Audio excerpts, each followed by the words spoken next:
राज्य सरकार द्वारा प्रधानाध्यापकों की भर्ती को लेकर जारी जीआर का विरोध शुरू हो गया है।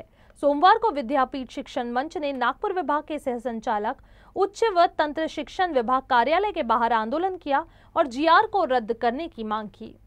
राज्य सरकार ने नवंबर के पहले हफ्ते सहायक प्राध्यापक भर्ती को लेकर अधिसूचना जारी की है। इसके तहत सरकार ने श्रेणी अनुसार शिक्षकों की नियुक्ति के नियम तय किए हैं। हालांकि अब इस जीआर का विरोध शुरू हो गया है। इसी को लेकर सोमवार दोपहर को विद्यापीठ शिक्षण मंच द्वारा अधिसूचना के विरोध में आंदोलन किया। यह आंदोलन नागपुर विभाग सह संचालक उच्च व तंत्र शिक्षण विभाग के कार्यालय के बाहर किया गया।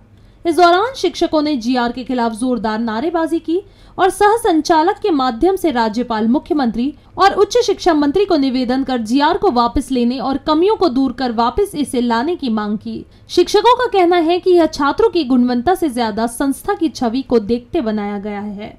यही नहीं, शिक्षकों ने इस जीआर को अन्यायकारक और असंवैधानिक बताया है। रद्द करा, रद्द करा, रद्द करा, रद्द करा, 6 ऑक्टोबर 2025 चा कायदा, 6 ऑक्टोबर 2025 चा कायदा।